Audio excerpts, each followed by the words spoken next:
Hi, Floppers. Before we start this episode, I just wanted to remind you we are in the middle of Flop TV Season 2. That's right, the 1-hour internet televised Flophouse TV show is here for you the first Saturday of every month through February. Just go to theflophouse.simpletix.com and get your tickets or season pass for this all-new Flophouse TV stuff. We're covering movies we've never covered before. We've got video segments. It's amazing. Just go to theflophouse.simpletix.com for Flop TV Season 2. This time, it's personal. On this episode, we discuss Dear David. I've heard of a Dear John, but Dear David is ridiculous. I was thinking of a Dear John thing, too, just because I know it's one of Hallie's favorite shows. Oh, it is. It's so good. It's so good.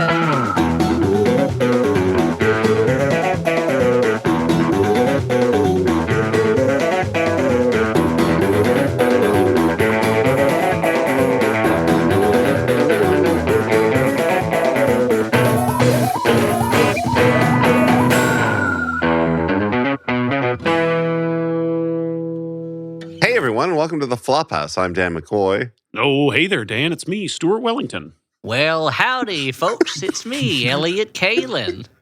I don't see you much round these parts. I'm Hallie Haglund. Perfect. No notes. You did it. I love that you got so caught up in the character that you forgot the objective of the line. I lost myself in it. That's what happens. Yeah. I mean, it reminded me of when I would go into Hallie's office, and after a while, she'd go on, get, and start poking me with a stick she had there. Hey, this is a podcast where we... Guys, what? Did you guys see that Reba McEntire has a new show out? I did. Yes. I saw ads for it in the New York City subway. What's it called again? It's like... So-and-so's Place, right? It's called Happy's Place. And I'm conflicted because I, of course, want more Reba McEntire TV shows. But the problem is growing up, there was a local... kids show where a clown hobo character and his frog sidekick introduced cartoons, basically. It was called Happy's Place. He was Happy the Hobo. And so I can't see these ads and not be like, what? This feels like Stolen Valor, Reba. She does play a hobo that introduced cartoons. That's not a Reba McEntire song, Hallie. No. So close Reba McEntire, you know what they say, Jolene. Introducing the podcast premise. Should have been a cowboy. Am I right? This wasn't is God who made Honky Tonk Angels, right, Reba? Damn it. Yep. Folsom Prison Blues. Yeah. So this is a Reba McEntire Living in podcast. America. I mean, Reba? don't even I love the show Reba. I watch the shit out of it. But I still to this day, I can't get over how self-aggrandizing the opening credit song is. Because it's she's a single mom. Wake up in the morning with a cup of ambition. You're messing up my bit, Elliot. So it's okay. She's a single mom who works too hard. I got Elliot to apologize, by the way. I know it didn't work when I tried to shut you down, but so she's a single mom who works too hard. She loves her kids, and she'll never stop. Giving hands on the heart of a fighter. I'm a survivor. But I'm like, have you watched the show? She's kind of a jerk to everybody. I mean, fair is fair. What if she was a man, Stuart? Yeah, actually, you got me. Okay, lock me up. What if she was Heba McEntire? You would not have this problem. You'd say, "What a strong, dominating man." Guys, take me away, and because it's Friday, I won't get out until Monday, so I deserve. I guess. So, Dan, what do we do on this podcast other than talk about Stuart's specific grievances over the Reba McEntire theme song? You can't see it at home, but there's almost a spit take. This is a podcast where we watch a bad movie and then we talk about it. Normally, it's just us three knuckleheads, but we're glad to have Hallie back for star of the show. Yeah, Halloween, the spooky season. Branding it right. Yep. It's both the spookiest and most adorable time of the year. Mm-hmm. Yeah, we are deep into Shocktober, and so we're watching horror movies. And this time are we? Yeah, well, this one's questionable. This felt like a long PSA about bullying, maybe.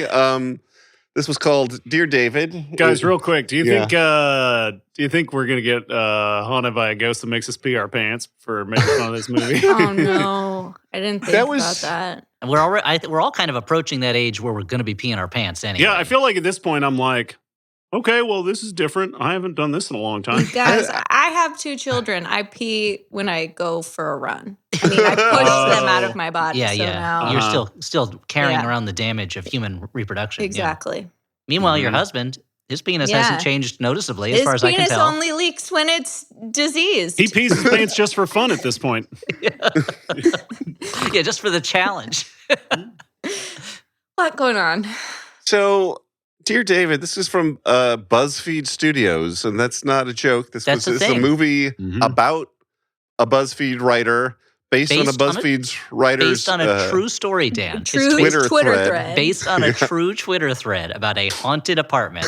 Well, I liked Zola, and that was based on a Twitter thread. Is this the same? Yeah, but the thing is, Zola, I'm sure Does this movie also feature a montage of penises? I'm sure there was some level of embellishment in the film Zola, but that was, I mean, the life of Emile Zola was nothing like that. It was grounded in our reality, whereas this movie has, a kid appearing in dreams and doing monster things. It specifically says it's based on a true story, and I'm like, okay, I guess we got fucking evidence that ghosts exist. Yeah. It's David. True.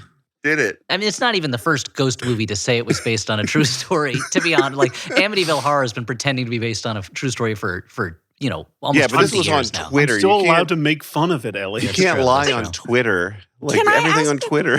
It's all true. It would get a community note if it was wrong. I have a real question. Yes. Yeah. So Hallie Haglund, the Daily Show with Jon Stewart? Yes.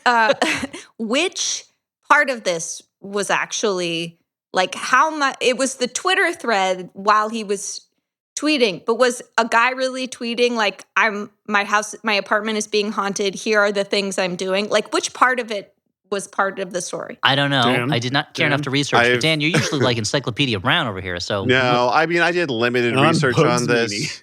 I think that I think it's based on a true story in that this guy tweeted that he was being haunted by a ghost kid in his apartment, and he said that some of these they should things have called this movie Ghost Kid. Happened, like his cats would act weird and like a chair would move and stuff. Yeah, because cats are totally normal all the time. And it became a popular thread, and I think that is all what is true. And they didn't change his name, and I'm assuming in reality his boss isn't played by Justin Long. And they didn't change his comics to better comics. Guys, are those the actual comics? Can I be a bully for a second? Can I be a bully for a second? Yeah. Just for a second. Wait, guys, we're entering the bully zone. This is the one place where it's okay to be a bully. After we leave the bully zone, it is not okay. Thank you. Finally, a safe space for bullying. I'm not a fan of this guy's art style. No. I'm not a fan of the style and the content, which is like stripped down cartoons as memes or like Twitter jokes style. Yeah, nothing appeared to be funny in these cartoons, and they seem to be sort of it's just the bully zone. He can say whatever he wants. That's we are in the bully zone. It's lazy. There were lazy, like repeated frames of just like like he has this digital art, and then he would just like double up on the. I don't know. I just didn't like it. Like I'm willing to accept that not all art is for me. It should be because I'm a straight white middle-aged man. All art should cater to my experience. You are the default basic prototype of a human. Sure. No, we should get out of the bully zone because we'll get a ghost kid after us. Yeah, we don't want a ghost kid after us. I will say while we're still in the bully zone, the comics are more about a recognizable feeling than they are a joke, and that maybe translates better when you are scrolling through a feed online than when it is being shown full frame in a movie. Yeah. Yeah. I found it very hard to read. There was a lot of reading involved in watching this movie. And this movie was almost a book. It went by very fast. I didn't read half of the comics. I couldn't. It was hard for me. There was a lot of comments scrolling along the screen, a lot of tweets being put up on screen. I'm like, screen. what is this, a production of Dear Evan Hansen? I apologize for being mean about it. I think it's because I in the bully zone. Well, we got out of there. Shit. Okay. We actually guys, it was a trick. We left the bully zone a minute ago. Oh my God. I said so many horrible things. Horrible things. Yeah, things about Tor Johnson. Yeah. No, I went and looked for comics by the actual guy to just confirm that these are. Are you stalking him, Dan? I just was curious. He's are these kid. the actual comics? And they were. It's the same. I mean, stuff. I've seen these around before. Yeah. Look, if they can use the real Freddie Mercury audio tracks in Bohemian Rhapsody, then they can use his real comics in the movie. The actor doesn't have to redraw the comics, Dan. It's okay to reuse them, you know. I mean, especially because this is put out again by BuzzFeed Studios. Yes, they own it. They're like, what do we have? What do we have lying around? I think this guy wrote some tweets. Have they put out anything else? Have they done anything else, BuzzFeed Studios? Yes. That's a good question. They have? Yeah, I don't know like what else. Listicle the movie and... I found reference to other stuff.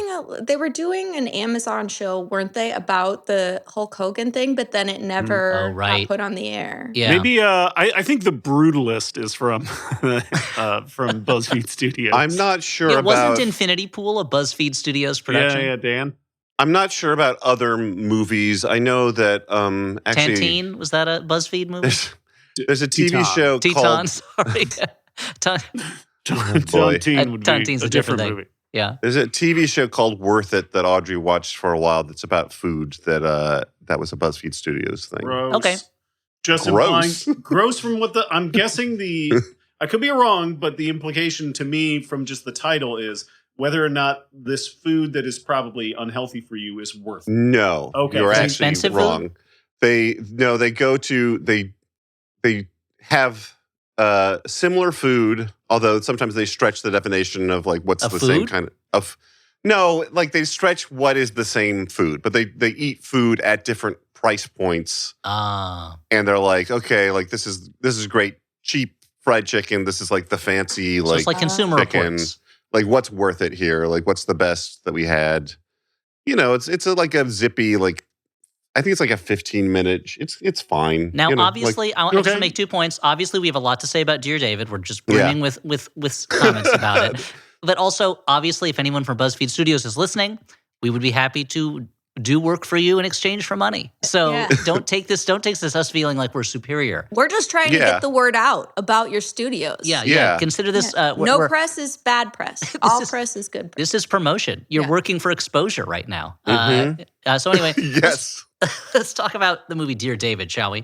So we start with a title that explains that in 2017, that's right, everybody, we're going back in time 7 whole years. Gotta go back in time. All right. To 2017, a more innocent time when the president was a madman, as opposed to living in a time where the president is just an old man. And Adam Ellis is documenting... Gary Oldman? Gary Oldman cannot be president. He's not an American citizen, I don't think. It but he might wasn't born in be. America. He disappears into a character. Yeah. It could be him. That's true. Like a Dave type situation. A Dear David type situation. Anyway, It says that in 2017, Adam Ellis documented strange happenings on Twitter, and it became a viral sensation. I, of course, am an old man, so I was not aware of this viral sensation until I saw the movie. But do you think they were planning on naming the sequel to this movie Meet Dave, and they're like, fuck, that movie already exists? Yeah, probably, yeah. What if we called it David Duchovny? No, that's a person. Yep, not allowed. They were going to do the sequel was going to be Meet Dave? Yeah, because you got to meet him in the first movie. You don't really meet him much, to be honest. Yeah, that's the thing. Well, we're not introduced to him, I guess. Thanks for backing me up, Elliot. Yeah, no, I'm with Stuart on this one. Maybe it's just because he's wearing glasses now. Anyway, the year, but then we don't go to 2017. We go to 1996, New York City, and a guy who runs a store of some kind, he's super excited about the internet. He feels like there's so much potential there for the future because tens of millions of people are using the internet.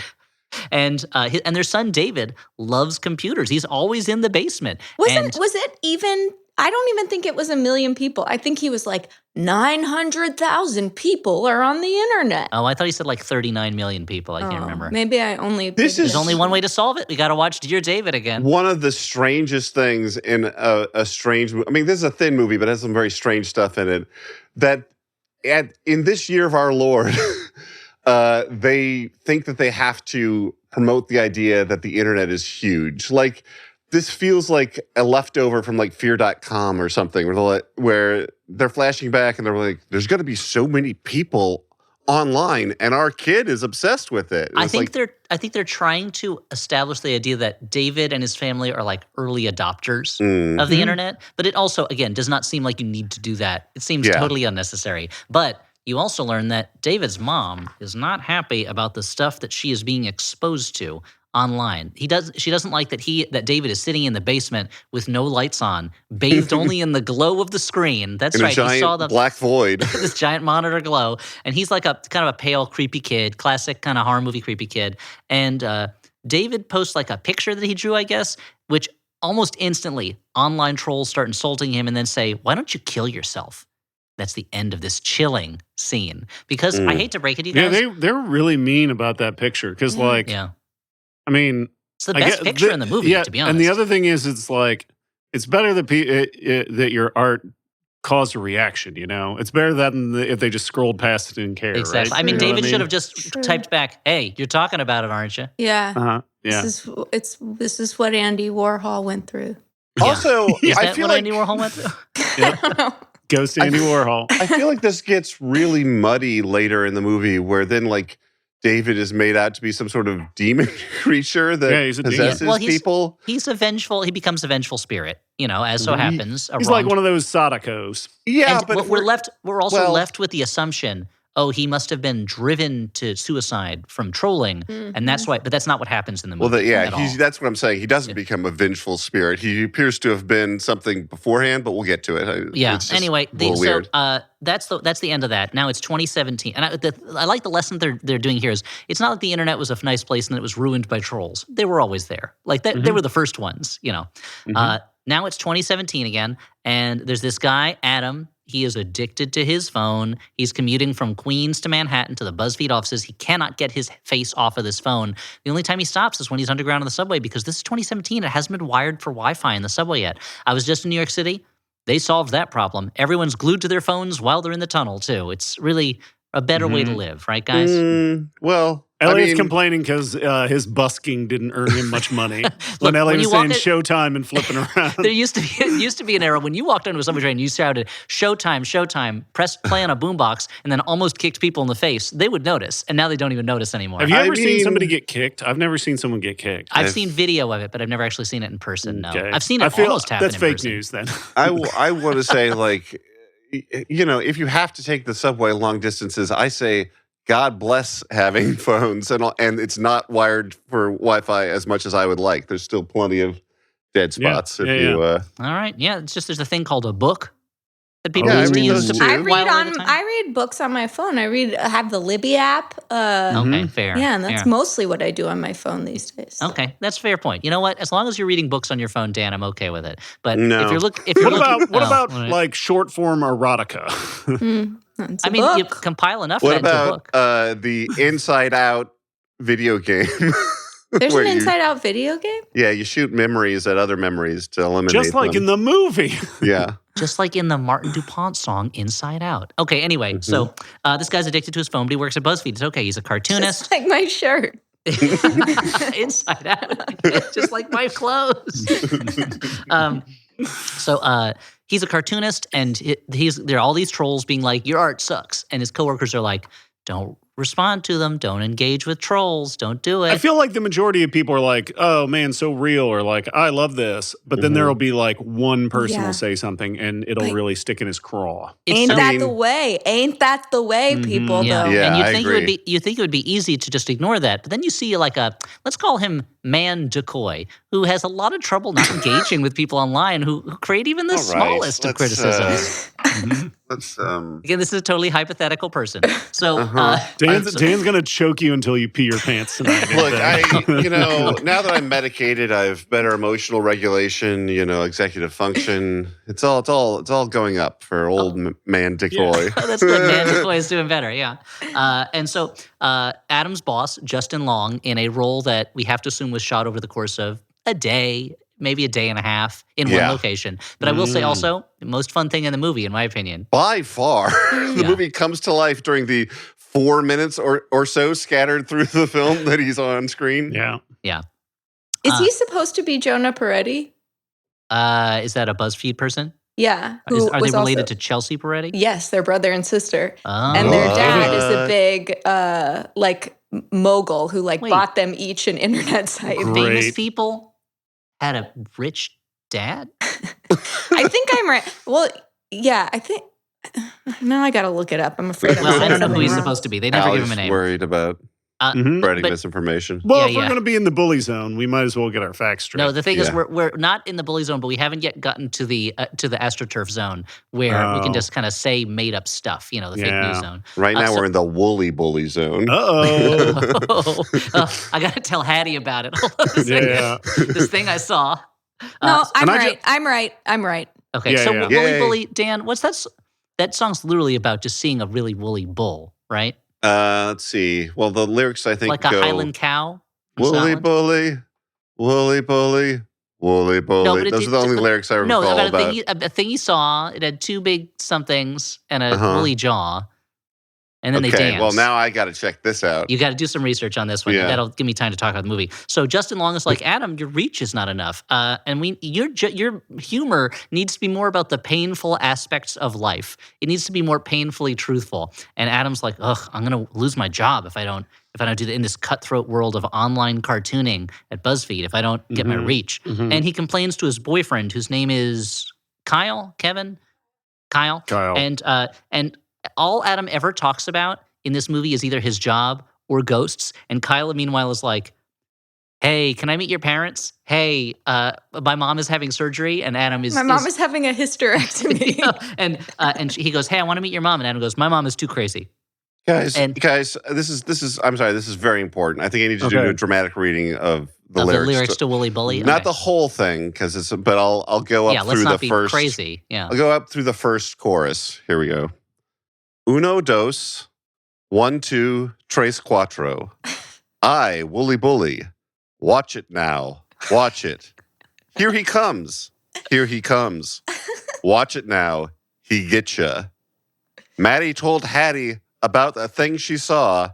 Had 2 big horns and a woolly jaw. Woolly Bully, Woolly Bully. Yeah, drive. Woolly Bully, Woolly Bully, Woolly Bully. You could write a hit song about anything back then. Yeah. Do you think that they wrote the lyrics for that verse? and they were struggling to find the right melody. A perfect melody for this. Yeah, it's actually a poem set to music. Yeah. Yeah. It's like I was trying to explain oldies music to my son, and I was like, "Yeah, you don't have a lot of songs now where someone with a deep voice is just going boo-do, boo-do, boom in the background, and then goes yeah at different points." He's like, "Did they used to do that?" He goes, "People loved it. They loved it so much." It was huge. Yeah. Let me introduce you to the works of Cypress Hill. Yeah, when I was talking about oldies with him, that's what it was. Cypress Hill. Didn't you? He's like, "That's impossible, Daddy. You can't be insane in both the brain and the membrane." It happened. That song is based on a true story. Yeah. Speaking of based on a true story, dear David. So anyway, these 2 teens, we cut away to 2 teens. They are trolling people online. It is so cartoonish. The dialogue is so after school special. Oh my God. Hey man, I don't think we should do that. Come on, don't you want to be funny? And I like when he's like, "Oh, I'm sick of this. I'm going to go watch Riverdale." Yeah, they do say that. They literally say they gotta place it in time. You know, Yeah. They might as well have been being like, "We're in the bully zone. We can bully here." Yeah. On the internet, nobody knows you're a dog, dude. Like we can be bullies here, but they're this contacted. is important. Yeah, this is important because this is where we learn the ghost rules. This is where I meet Dear David. Dear David is a profile that reaches out. He will answer 2 questions, but not 3. And then they're mean to him, and he warns them that he goes, "How am I going to die?" And he goes, or whatever. And he goes, "You're going to die wetting yourself in bed." And he's like, "Ugh, whatever." That night, Adam is out at drinks with his friends. It comes out that he forgot that his boyfriend is going out of town to help his mom through her hysterectomy operation. I mean, that's shitty partner behavior, yes, honestly. Adam is a bad boyfriend the whole movie. He does not deserve to win this guy. And Kyle seems to be such a nice guy, so thoughtful. He deserves better than Adam. That is for sure. The thing is, some guys will invent crazy ghost stories just to get out of going to therapy, you know? Mm-hmm. Exactly. Yeah. We'll literally invent crazy ghost stories. Well, later on, David puts a grinder back on his phone to break them up. And I was like, wouldn't it be wild if he made this whole thing up just as an excuse? Like, no, a ghost put Grindr on there. I swear I'm not back on Grindr. It was a ghost. Oh, I better lay the groundwork. I better start pretending I'm being haunted just in case Kyle finds my phone and sees that Grindr is still on it. Also, the idea that David, the 1996 kid ghost, is like, I'm going to get him. I'm going to put Grindr on his phone. Yeah. Also, the idea that I'm sorry, if Kyle saw him on Grindr, that means Kyle was on Grindr. Well, he says that a friend of his saw him on Grindr, which means that Kyle was looking at Grindr. But he was away from home, helping his mom through her hysterectomy. Yeah. He just needed to lose himself physically for a moment. He needed to leave his body by expressing his body with a stranger. We don't know what agreement they have. He needed to celebrate his ability to still conceive, to still spill his seed. Exactly. Yeah. Because his mom lost. He needs to her seed catcher. He needs her seed catcher. This is why you're not a doctor, Hallie. I've got bad news. It's about your seed catcher. What? Hallie's a urologist. Don't worry. We've done tests. You should still be able to spill your seed. What? Hallie Haglund, biblical urologist. Well, anyway, guys, get ready. It's about to start laughing. Stop laughing and start screaming because we have our first real scare scene where that bully that was bullying Dear David online, he's lying in bed. Suddenly a ghostly hand just kind of shoves itself in his mouth and is choking him, and he wets himself and he dies. It's not even that ghostly a hand. Like, this is the thing. This is the first scare of the thing, and it's just like literally a hand comes out from outside. To be honest, when I first saw it, I thought it was his own hand. I thought that hand was scary. I said, that's what I did. Yeah, it is the scariest thing in the movie. But you're scared of the hands, Hallie. That's the thing. Crippling fear. That's whenever people accidentally call you Hallie Handland, you go, get me away from me. There are 5 worms on the end of my arm. Yeah. Oh, no, I found myself in the glove department. God, how do I escape? Well, Hallie, I made some hamburger helper for dinner. So that night, Adam, he's lonely, he's depressed, he engages with some trolls. A mouse! But the kind you use for a computer. Because your hand uses your hands. Yeah. So anyway, that night, Adam engages with some trolls. He causes a torrent of memes saying die in a fire, which gets Dear David's attention, which again, is this supposed to be a red herring, the idea that maybe David died in a fire? That's not what happened. But and Dear David goes, why are you so mean? That's how he always starts. And Adam ignores that and goes to bed. The next day, he sees a chair rocking on its own in his room. And then I do like that he sets up his own bedroom like it's a hotel room that just has a single chair pointing at the bed. Yeah, just in a corner points at the bed. Then he sees a news story. Well, that's for the cucking. And I'll sing you to sleep after the cucking with a song I wrote just for you. He sees a news story about a teen found dead in his bed. The next night, he is obsessed with reading replies to his work again. It's all he cares about. What's his reach? What do people think? He has an ominous walk home, and then while sleeping again, the rocking chair starts rocking, and he briefly glimpses a ghost boy in the chair. Hallie, did this scare you? No, I was eating a salad. I missed the first. The least scary thing to eat. And so you felt protected. Yeah. You felt like you were doing something good for your bowels. Yeah, exactly. Yeah. So at work, he hears a buzzing, and he seems to have been... A buzz feeding? He's being fed a buzz, and he seems to have been transported to the old store from the beginning where the mom... Bodega. I think we can say it was a bodega. It was a bodega. I guess it's a bodega. It looks more like a drugstore to me. It looks like a bodega to me. All right. Well, we can agree to disagree. Let's call it a bodega. I mean, you're right. When I said store, a bodega is not a store. So that was a good correction. That was good, yeah. Specificity. Yeah. Elliot. I prefer Spin City, starring Michael J. Fox. What? I prefer Specificity. Sorry. There you Oh, go. yeah. Until she cut her hair, and then America fell out of love with her. It's amazing. No, thank you. Not since Samson has someone's hair been such the key to their power. Yep. That's why they call Carrie Russell America's Samson. Uh-huh. Yeah. So at work, She was the face of Samsonite for a while, right? Yeah, he was. So she's been transported to the bodega where the mom is like, "Where have you seen Dear David? Have you seen David? Ask him 2 questions, but don't ask him 3 questions." Then suddenly he's in Dear David's dark basement. He gets attacked, and then he realizes he's back at his desk. Oh, what a chilling hallucination he's had. What a daydream. I get that there's they decide to include some rules. Don't be a bully and don't ask him more than 2 questions. But it's pretty fucking lame, right? Like, yes. compared to The Ring or Candyman, I was wondering, Gremlins. It follows. I'll make an admission that if the film is less than compelling, sometimes I miss things. I was like, did I miss some reason why you can only ask 2 questions and no more? No, there's no reason. No, just because you were told, just because they were told that was the rule. Yeah, that's the thing. I mean, at least the thing about the bullying, like, makes sense. There's a reason behind it. It kind of makes sense, but once you learn David's backstory, it really doesn't make sense. Baby David was super into Japanese gift-giving ceremonies. I feel like we don't actually know David's backstory. We got a lot of versions of David's backstory. Oh, so you're saying it's like a last year at Marienbad type thing where like you figure out what's real and what's not real. Yeah. It's a real Rashomon. We got some unreliable narrators in this. That's for sure. Yeah. I feel like we've got some unreliable filmmakers in this one. Bully zone. Oh yeah, you earned that smile. You're in that devilish look right there. Yeah.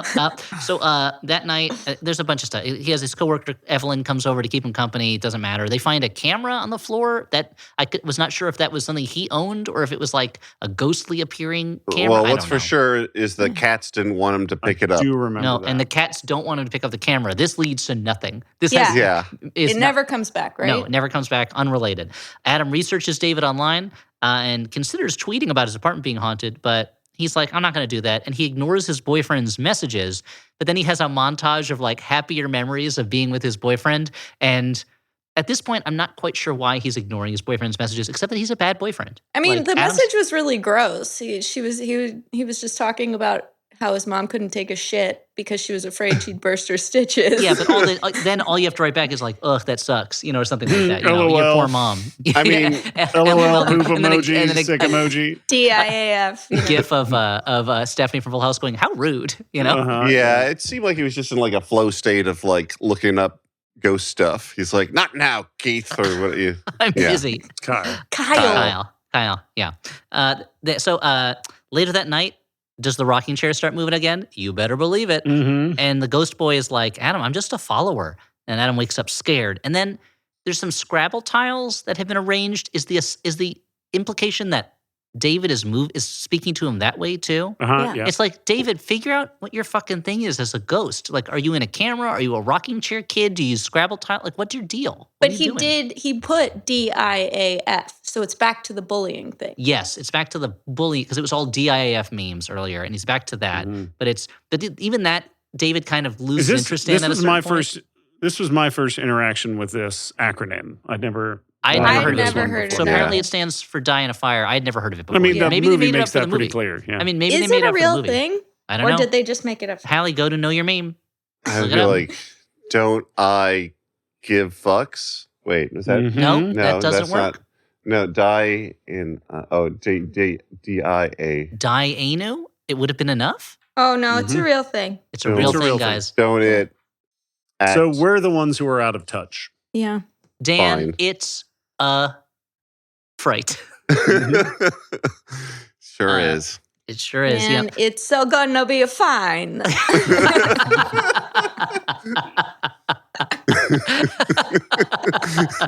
I wish that's what it stood for. So Adam is like, I got to get away from this ghost. So he moves all the way 1 floor up to the apartment above his own apartment. This is a stupid thing to do. This is New York City, guys. Come on. Doesn't happen. No, it doesn't. But also, like, the idea is like, I got to get away from this ghost. Luckily, ghosts can't use stairs, I think. So ghosts are notoriously leaden and bound to the floor. One thing I know is that ghosts can't pass through walls or ceilings. Nope, he's safe. So he goes there. He's I'm really stressed out with this ghost and this potential breakup that's going on. I think I'm going to do the most stressful thing possible and move apartments. Maybe that was his middle ground. It's like, well, it'd be too stressful to really move, but if I can just move some boxes upstairs. Well, that's I wish the movie then showed that he had an overlapping month, so he could just take his time moving his stuff. He didn't have to do it all in one day. I mean, that's the way to do it, right? It's worth the money. It's worth eating that extra month's rent just to not have the stress of it. Come on, you just eat that rent. Just eat it. Just eat that. Just shove it in your mouth. Eat yum, it up. Yum, yum. So he does move there. The ghost, of course, follows him. And he starts tweeting about this ghost. And his boss loves it. And he writes a BuzzFeed article. And his readers are like, you should perform an exorcism. So he and his coworker kind of do a pretty half-assed exorcism. And he tells his coworker, I've been avoiding calls from Kyle because I don't know how to respond when he says I love you. He keeps saying I love you, and I just don't know what the proper response is to that. I gotta say, it is a half-assed exorcism. On the other hand, and forgive me because I'm not Catholic, they do manage to get one of those things that has smoke that comes out of it. A that you sensor? swing around. Yeah. Yeah. So they went to that trouble. They do get a sensor and like a holy water dispenser too, right? Yeah. So they went to they went all the way to a church supply store. Where do you get that? Yeah. Christco? Yeah, that's you got to go to the Vatican for that? I don't know. they cut out the scene where he flies to the Vatican to ask the Holy Father.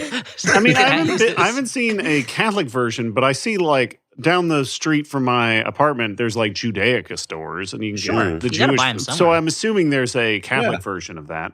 100%. Of course, there has to. They don't make it themselves. You got to buy. They don't make those, offertory plates. Stuff. Yeah, you need that shit. Offertory? Yeah, for your offerings. I just never heard the word offertory before. Tithes. You got to tithe. Mhm. Yeah, when you You tithe. got to tithe. Yeah. you got to tithe this.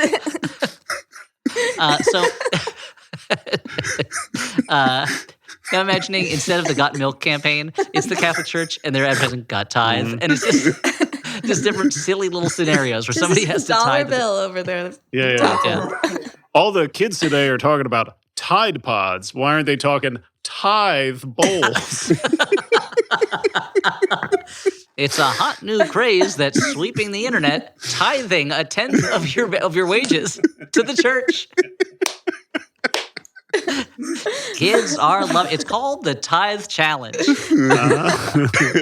Unfortunately, kids don't have that much of the way of wages, so it's not been that effective. Yeah, it's mostly gum that they're giving to the church right now. But a tenth of all their gum. So it's nighttime. There's a spooky glowing mist under the door as Dear David tries a different way to get at Adam. And the cats That's a classic Dracula tactic. Yeah, and the cats are like, I don't like this. Also, the fact that David's already in the apartment, so I don't know why this is the mist under the door as if he's trying to get in. I thought he was in the internet. What the where is this ghost? You'll find out. Where does he live?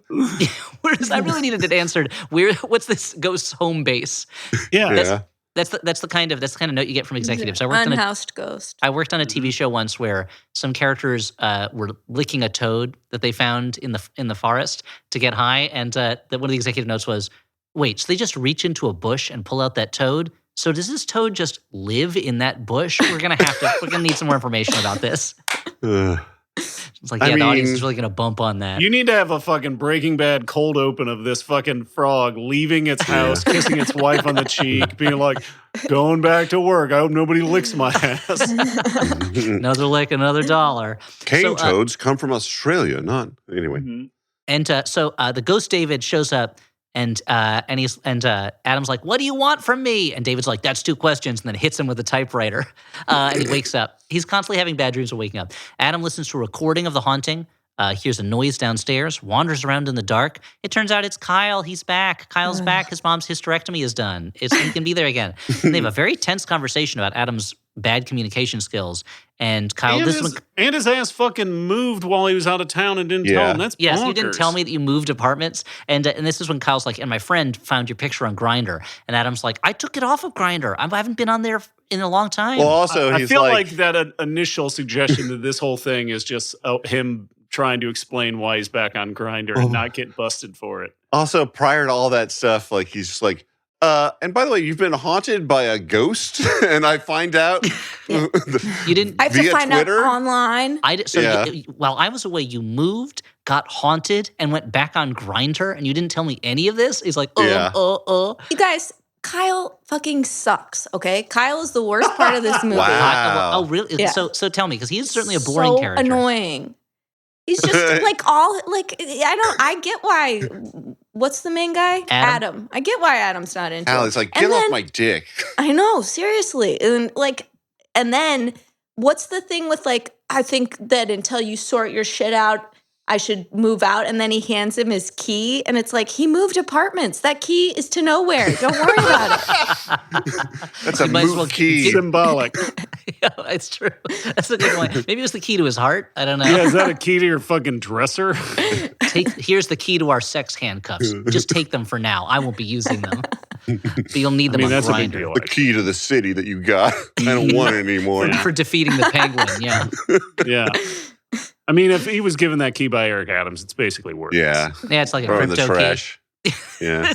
That's so do you think he's going to be the first is he going to be the first mayor of New York to ever just disappear and no one knows what happened to him?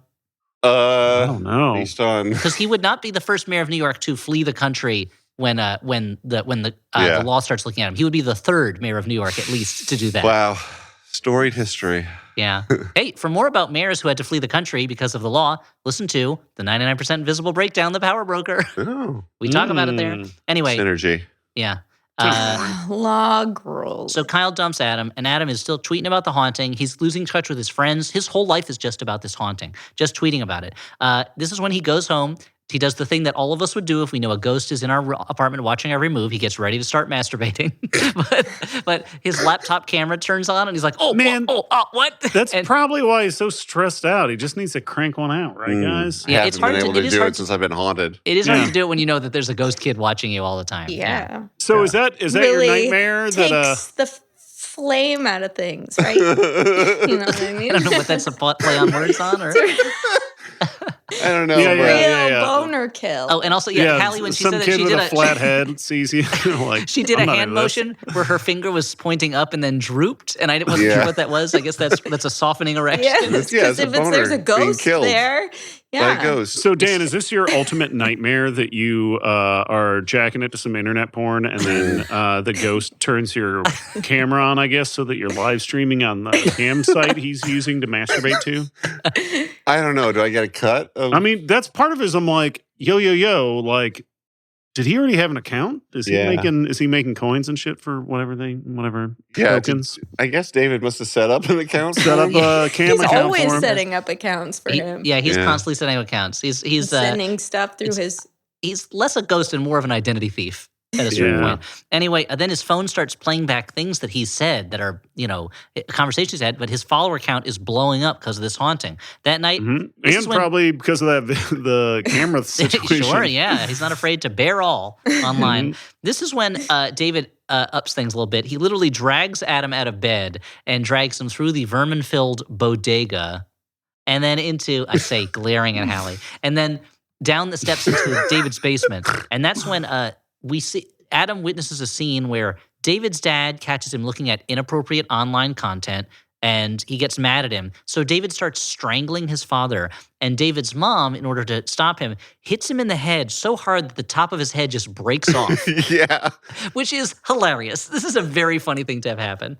Yeah. And then he somehow manages to survive in a coma for 20 years. With a huge chunk of his head missing. Yeah. Yeah. Yeah, I mean, I'm not a head scientist. Weren't there like microchips and shit in his head, or am I thinking it's something else?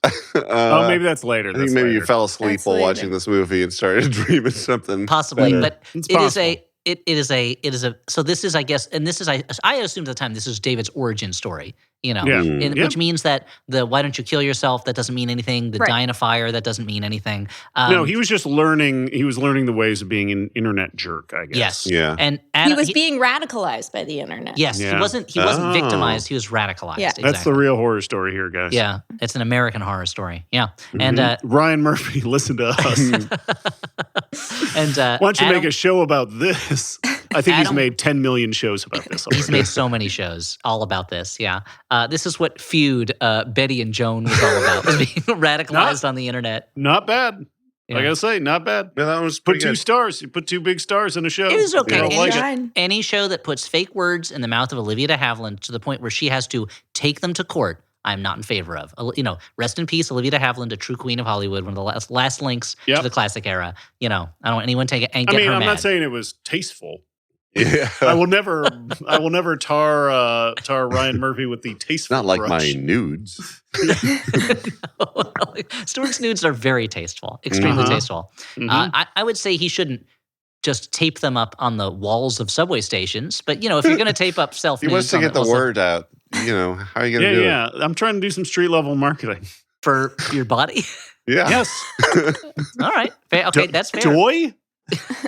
So Adam wakes up in the rain. He takes a shower. And when he comes out of the shower, the phrase DIAF is written on the mirror in steam. Oh, at work, Adam's just getting weird and distant. He's just getting paranoid. He can't relate to people. And his boss is like... Again, at this point, we know that David isn't a sympathetic anti-bully person. He's bad. He's a bad thing. Yeah. So the whole him harping on the DIAF thing and why are you really so mean? Weird. Yeah. Yeah. It doesn't really... No, you're mean. You're killing people.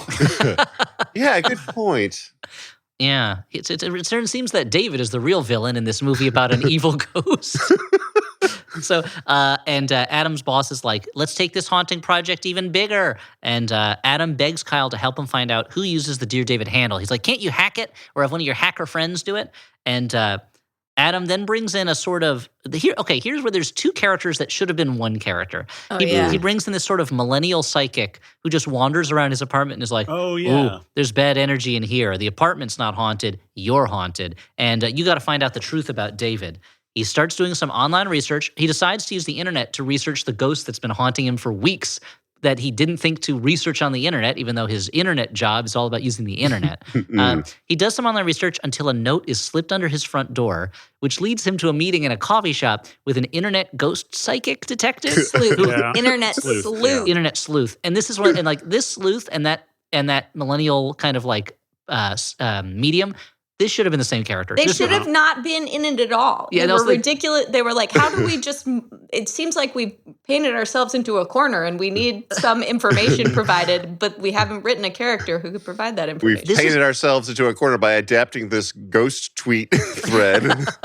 By taking a thing that is not a story and doesn't have a story on it. And here's where... I do like when the medium is in his apartment and is like, I'm getting really bad energy from your computer. I'm like, no shit.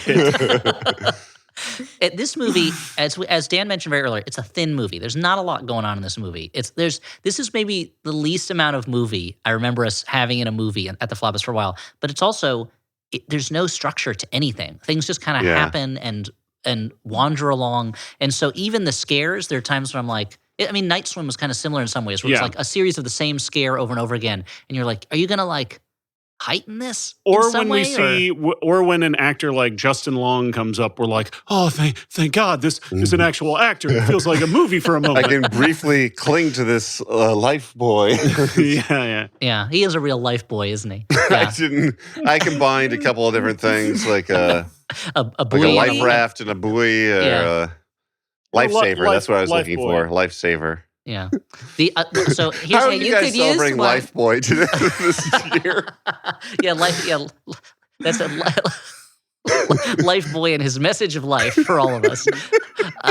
Speaking of lifesavers, I just want to take a moment to mention there's a joke in the Marx Brothers movie Horse Feathers where a woman falls out of a canoe and she says, throw me the lifesaver. And Groucho takes out a packet of lifesavers and starts throwing them into the water. My kids find this so funny, but they also are always like, wait, they had lifesavers then? And that really gets to them. That was the biggest surprise. That's what I thought when you told me that joke just now. It's a shock for modern audiences to be like, they had this candy in the 30s? Yeah. But that's why, the classics never go out of style. Did it taste the same or did it taste like sawdust? I'm sure it tasted like sawdust and petroleum jelly. And tasted like a bunch of twigs and herbs. Made out of cocaine. Actually, that's true. Back then, it probably tasted better. It'd be like real pork fat, boiled in cocaine. Yeah, sure. Yeah. So anyway, it's all butter. It's just slathered with butter. Yeah. Don't make them like that anymore. No, none of this. Lard. Oh, yeah. Lard. Instead of corn syrup, it's just the sugar and the cocaine would just get mixed together, Yeah. It earned the name Lifesaver at that point. It saved a lot of lives. During the Depression, people didn't have that much to live for. You could get by on the calories of one Lifesaver a month. Yeah. What a better it's time. made of pemmican. Pemmican has been a big subject in the house lately because my younger son is like, I want to try try some pemmican. That's what I should have for my snack at school. Who sells pemmican these days? So I think you might have to put some work into making that. I don't know that you can just I don't hop know. on down to What Trader is Joe's. it? What is pemmican? Is It's that like the the- shit where you like keep in your armpit while you march and then it like softens up? I mean, I don't know. I don't know about that. But it's like a mix of like jerked meat and like berries and and nuts and things like that. Like it's Suet. it's like a trail mix type of thing, but it's all like grossly mushed together. Yeah, like a power bar or something. yes, it's like Yes. a 19th century power bar or 18th century even. Yeah. So Pemmican recipe. Okay. Dried meat, tallow, and sometimes dried berries. tallow. Eaten raw and Start doesn't with require 3 refrigeration. pounds lean I don't- beef. Okay. I really don't get enough tallow in my current diet, Got to eat some candles. and it's Halloween. It's the time of the year. So he's doing this online research, and the online sleuth is like, "Hey, look, you should search online for a mad woman named Loopy Linda. This sounds like the kind of shit Loopy Linda's always pulling online." Yeah. And he finds videos of this woman Loopy Linda, who's a mental patient. And Finds these videos pretty well edited, right? Considering Like, it is a security camera feed from the padded room of a mental hospital, the fact that it has Yeah. multiple angles and close-ups Multiple that are angles, edited close-ups. together, it's pretty impressive. it's very impressive. And she's being told that she murdered her husband and put her son in a coma, and she goes, "No, I fought the devil. I fought the devil." And then Adam sees a story that was briefly mentioned earlier in the movie as the sort of thing BuzzFeed should be on top of, about a David who woke from a coma after 21 years. Could it be the same David? Wait, I have a question though. Yes. So, are we to believe that what we saw in the dream before, where David was the one who actually killed the dad, is true? Or are we to believe that the mom actually killed them both? I think it is giving the movie too much credit to think it's being ambiguous. I think that what we're being told is David was trying to kill the dad. She attacked David, and then she was blamed for both crimes. Okay. And she maybe has now believes that David is possessed or a demon or something like that, or who knows. There's rare places that I'm going to compliment this movie, but I did I gave it a little credit. I'm like, oh, that coma detail, like I really didn't think that was going to be tied in. That was kind of fun that it was the same guy. I am gonna That's be. it. I'm gonna do the all opposite. parts of the buffalo, this movie. I'm gonna say as soon as he mentioned it, I was like, well, this is gonna be part of the plot at some point. Okay. But I'm glad. But look, we can. I thought it was successfully played off as a joke because Justin Long, like it was introduced with Justin Long being like, you could make all these like lists off of this coma guy, like 21 true. restaurants you go to after you get out of a coma in New York. Anyway. That's true. He goes Number to the- 1, Sbarro. Number 2. Number 2, Times Square Applebee's. I was going to say, Get the those exact fucking same thing. dollaritas, baby. Number 3, Guy Fieri's American Cafe if or you've whatever. been You have in to a go back in coma- time for that one. If you've been in a coma that long, one sip of a fucking dollarita would blow your mind. It would be, I mean, and any especially food if would your blow your head mind was at all that point. flat from I being was gonna say, crushed by your especially mom. if a lot of your head is not there anymore, then very much so, yeah. Yeah. So Adam goes to the hospital. He is told by a at first very helpful receptionist that David died a few days earlier. And then the guy's like, "Who are you again?" And he goes, "Oh, I'm being haunted by his ghost." He steals that guy's security badge, sneaks into the records for David Johnson, which leads him to the address of David's doctor. But also the morgue thing. That the body has disappeared from the morgue. Oh, that's right. I forgot about that. The body's disappeared. And he goes to the doctor's house, just walks right in. The Yep. door's open, just walks in. I don't even think he rings the doorbell or knocks. I can't remember. Mm-mm. And I think the door is open. That's why he's so suspicious. and he finds the doctor, Dr. Landers, hanging, dead. At the top of the stairs in a pretty nice foyer. It's got stained Yeah. glass. There's stained glass next to it. I mean, The wild thing that is- looked like a Ditmas Park sort I of was situation. saying the exact Yeah. same thing. That looked like a Ditmas Park house. Where else in New York you can have a house like that? Yeah. And there's the thing. Oh. This is a moment. So what a he dream! sees What a his dream body. to live in Ditmas Park. Yeah, And it's just a hop, skip, and a jump from Hinterland Spa. It's lovely. true. So he sees the body hanging, and then her eyes open up, and he goes running out, and I'm like, wow, this is based on a true story. This happened. And you know, Right? and you know what? And he doesn't, her eyes open and he doesn't say, "Oh, let me help you. Let me call 911. You're not dead yet." Instead, he just runs. What an He's asshole. like, oh, you got this. Okay, you're fine. "Oh, you're fine. Okay, I'll see you." Since we were getting some specific about New York stuff, I do want to say that at the very Well, because we were beginning, talking about Ditmas Park, Yeah, a neighborhood yeah, in no. Brooklyn most people are not familiar with. Yeah. yeah, at the beginning of the movie. That's where they shoot a lot of movies. When he was going to work and it's using like the subway. living in a suburb in the heart of New York. It's amazing. You can have a full freestanding 3-story house. Dan, you're saying? We live near it. I've seen it. I'm anyway. saying for the listeners who live in places like Alaska, Texas, Kuala Lumpur, Australia, Brazil, they don't know Ditmas Park. Yeah. Mm-hmm. Hey, if you're trying, like, if you're catching up on movies and you're watching Shiva Baby because you're like, I'm going through a real Rachel Sennett phase. Shiva Baby, shot in Ditmas Park. Great stuff. Anyway, the point is, it's just going to get less and less interesting what I'm about to say the longer we go. No, I just, at the beginning of the movie, you're delaying now. Now you're the one who's delaying, though. I wanted to say. Trying to build up anticipation again. I wanted to say, because it was demanded of me, that I was watching the beginning when he was going to work, and Audrey saw the very beginning, and she kept being like, this geography makes sense. Yeah. He went out that exit, and that's the exit he would come out of in the subway. So, damning with more faint praise, Dear David, Dan good loved New York this movie. Geography, He I does.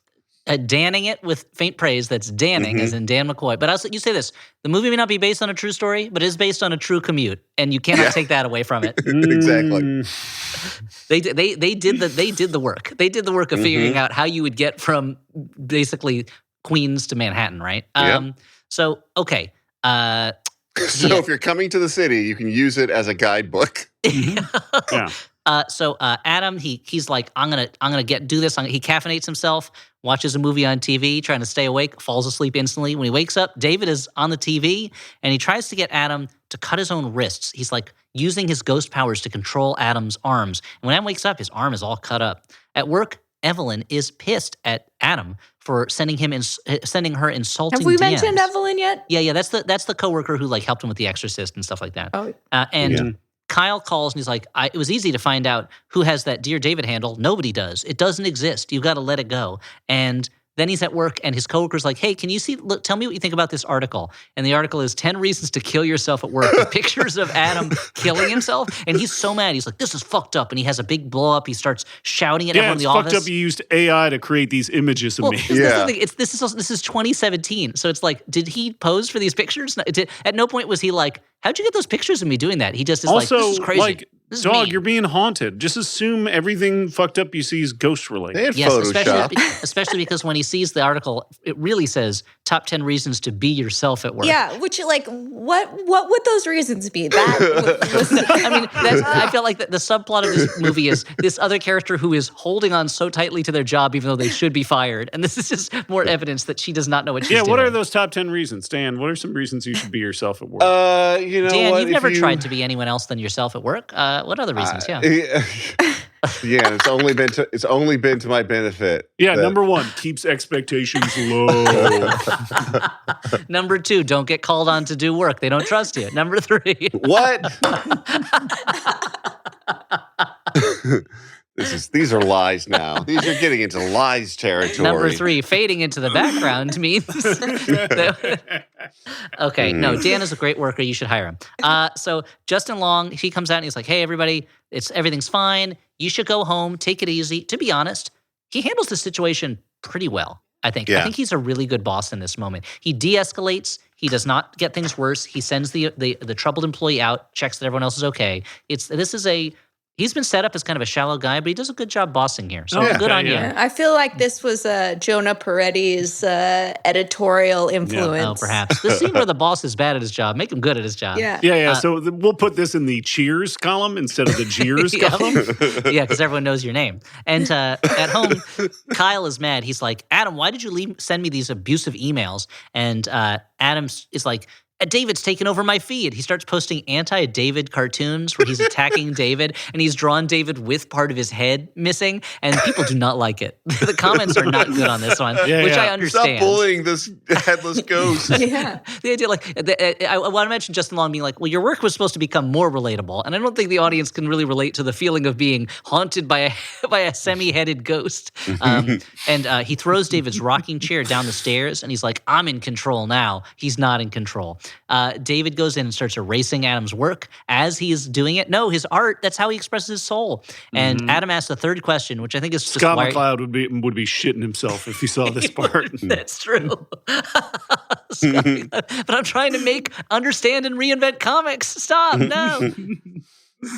I reread Understanding Comics again recently. Great book. Just a fantastic book.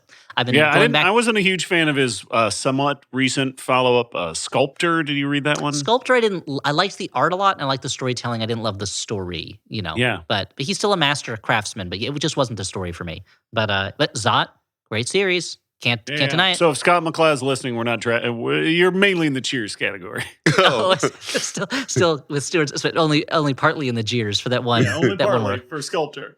Okay. And Adam ends up. This is when he asks David a third question, which triggers David's new ability to turn Adam into a living video game that he can control with a controller. I forgot about this. And it's like he controls Adam and makes him light himself on fire, but it's like he's both a video game character and also himself, but it's not like a computer animated video camera. It's live action footage of him moving like he's a video game character. I could have, if this was where the movie was going to go, I could have used more of this earlier in the film. Yes. This is pretty late in the movie to get this silly. Yes, I agree. Adam ends up back in David. What do you think of the video game sequence, Hallie? Were you, did this speak You really to related your to, video right? game experience? As a gamer, yeah. Yeah. No. I was confused about why there was like two of them now. Yes, that you're seeing both the like Dear David version of it and the real version of it. It was very confusing. Yeah. It was like, who is seeing this video game version? Like, But he's also and he's doing it for there real. are also two Adams. Yes. There was like and so that confused me. Yeah.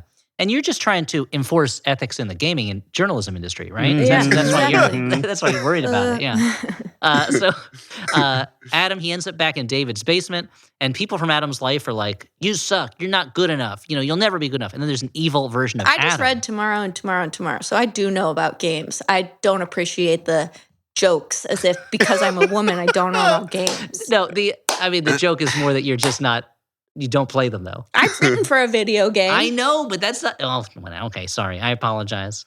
I brought a fresh perspective as someone who didn't know anything about games. The new Mortal Kombat, or no? Yeah. She was coming up with. She was assigned to the babalities for the new Mortal Kombat. That's pretty cute. Different ways to have the characters turn into babies. Oh, Friendships. that'd be cool. Yeah. Okay, sorry. Back to the game. And they're like, Hallie, you're on friendships, and you're like, okay, well, what if he like reaches into reaches down his throat and pulls his intestines out, and it's like there's poop spraying out. And they're like, no, again, we want friendships, not fatalities. I don't get any of this because I don't play this video game. It's fine. So anyway, there's an evil Adam who's like, you're always going to be alone. Evelyn and Kyle, they show up to check on Adam because they haven't heard from him, and they see his apartment is on fire. And they shout for him, and he hears them shouting, which gives him the strength to believe in himself. But now he has to fight grown-up David, the ghost monster. And again, this is a little late for this monster David to be showing up. And Adam, luckily, he manages to take this ghost of a comatose child who's missing part of his head and beat him to death. So Adam does win this fight. Yeah, but he does it through also, I guess, claiming his own self-esteem, Yeah. During this scene, there's a lot about I'm not gonna let the internet tell me People how to do feel about love myself. me. Yeah. He's realizing that he can be the troll in his life. He doesn't need other people to troll him. It's always been kind of messagey, but it gets real messagey at the end here. Yes, very much so. Anyway, Adam is about to escape the burning apartment when a blast knocks him out, and Evelyn and Kyle pull him to safety. And Adam tells Kyle he loves him, which feels like a little too late. If he's got to drag you out of a burning building for you to say you love him, then this is not the man for you, Kyle. Ugh, well, Kyle should consider himself lucky he got anything.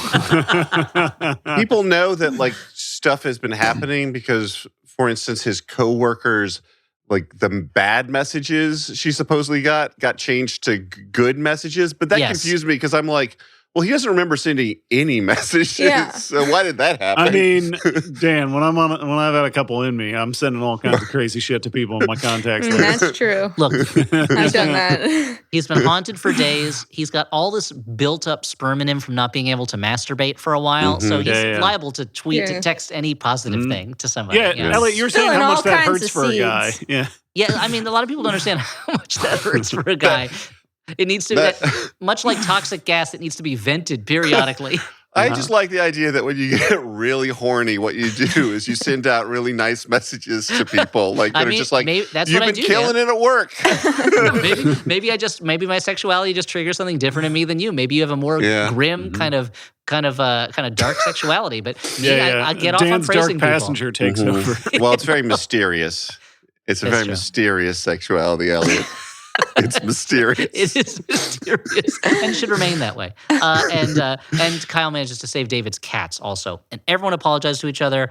And but as Adam is being taken away in an ambulance, there's kind of flashes of David's face in the reflection in the window, which I don't know if it was implying that he's still haunted or He if is David still lives haunted. in him That now. David lived in him. That the real Adam died, and now David You think that's what it inhabits was? him. And this is a true story. It is a true story. So in no. real life, that guy is now an evil ghost, is what you're saying. And it ends then, it goes to a woman who's on a Twitch stream, and she's like, this Adam stuff is all fake. It's so dumb. And these snarky commenters are telling her to say 3 questions. She goes, okay, I will. Dear David, you suck. Why are you so dumb? Why are you so crappy? And then so fugly. so fugly. That's right. And then Yeah, her screen glitches, burn. and then She she doesn't starts even to- see his fucking picture. How does she No, know she doesn't even he's know. fugly? Yeah. And then she said, no, That's the It important thing. undercuts her message. Yeah. her second question was, for real? Remember? Just the number 4. Yeah. Yeah, that's right. Real? Yeah, and she and there's screen These aren't glitches, even and sick then burns. she suddenly her body is taken over, and she smashes her own face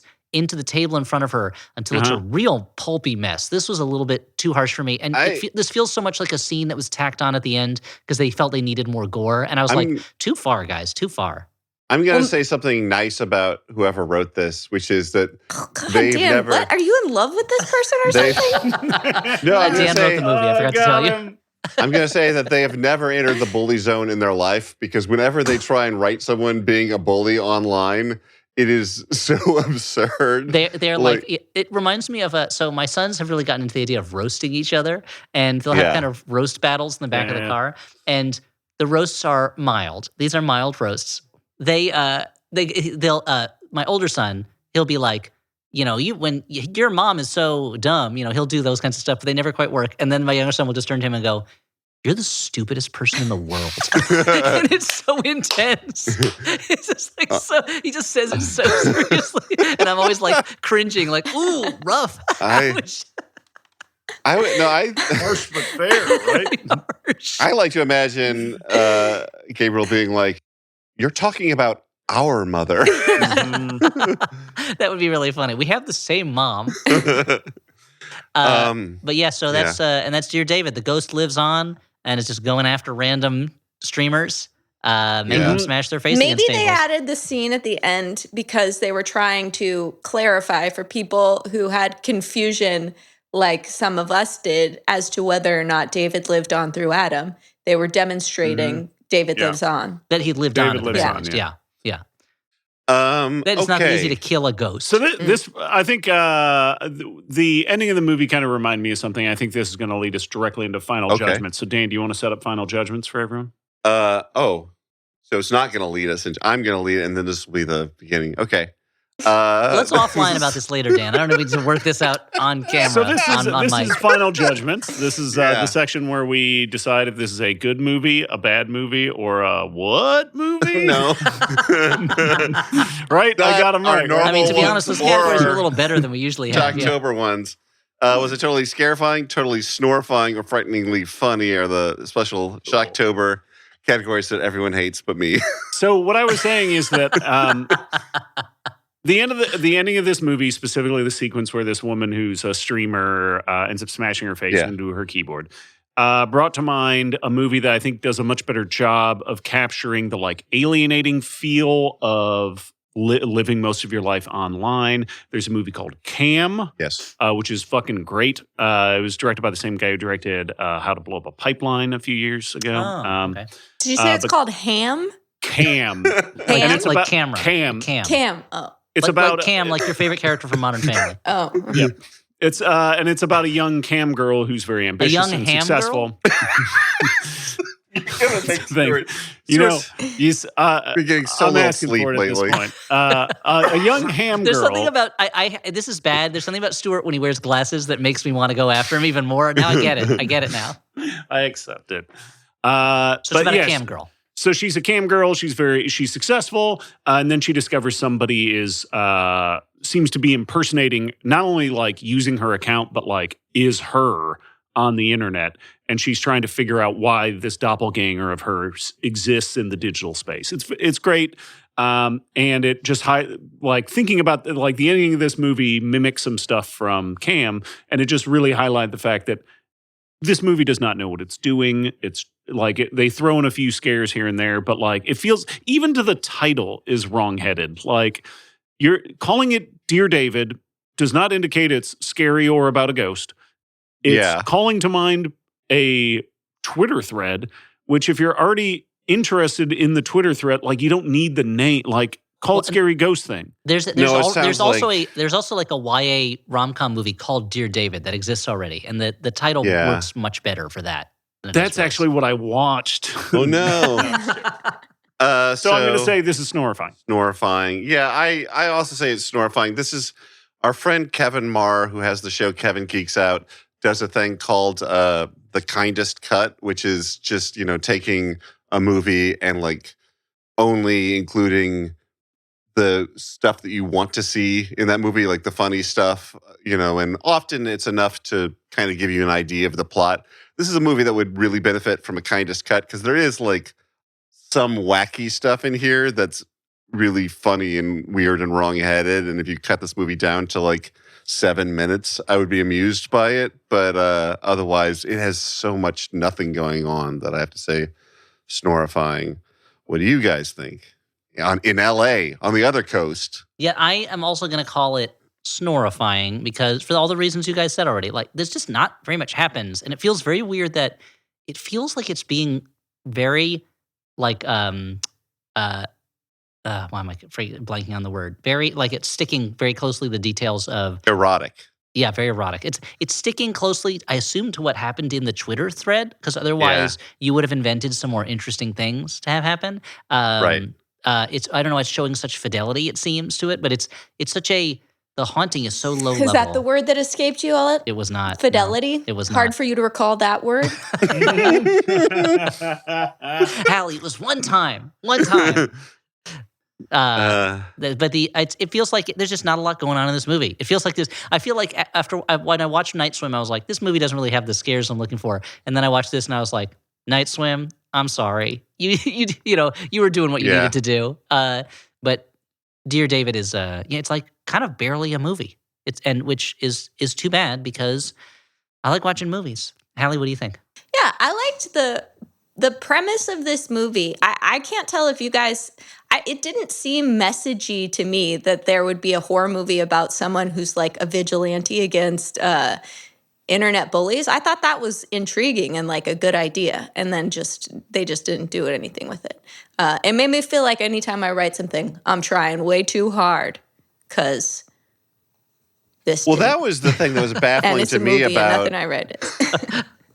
about this movie. I'm like, this was a movie that they were like, yeah, let's go ahead and make it. That's the part that confuses me about this movie. I wouldn't be surprised. Well, I wouldn't be surprised. You never know what's going on behind the scenes. If they were like, we have a release date set for this movie, so go make it. And they don't really have time to do much with it. Like there's always, I will say, I'll give our proviso that we use sometimes where it's like, you don't know what's going on behind the scenes with movies. The creative people who make movies are often undercut or handcuffed or held back or hurt by production difficulties, scheduling difficulties, the people they answer to money-wise. So you never know. I don't want to I don't want to be a real troll bully and be like, everyone who made this movie sucks. They're really bad. Yeah. We just said BuzzFeed. I think we made fun of BuzzFeed Studios. That was it. That was the Exactly. only and we made fun of those cartoons. But that's pretty mild bullying, honestly. But that's true. But you never know. But it is. Are you guys trying to be heroes. so nice just because of this movie in particular, or is this your new thing I that think you we're guys? just kind of nicer in general now. But it is baffling to me that this movie was made. Like, or they didn't like that. Someone didn't see the script and say like, can we add some more ghost stuff in this? Like, can we make this scarier or like funnier or like more exciting? But it's you never know. like, are they worried that like people are going to show up who are like, I was a fan of the Twitter thread and there's changes and I don't like it. Like, do Possibly. you think that's going to happen? I mean, I wonder if, or it may be also just the fact, I wonder if BuzzFeed was like, stick with what we own, don't change anything about it. I don't know. Given the fact that none of us have researched the Twitter thread, we actually don't know if there is a lot of fidelity to the Twitter thread. But I bet it did sell. I bet it sold because of Zola, Stuart.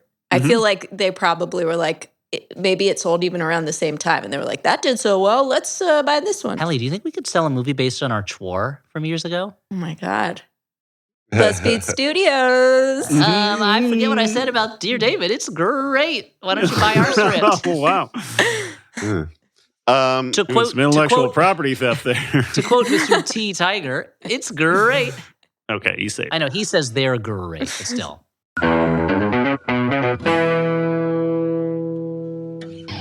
This season on The Adventure Zone, Abnormals. Get ready for a brand new crime-fighting trio, here to protect the anthropomorphic muscular animal citizens of River City. Featuring Justin McElroy as Axolile, the firefighting axolotl.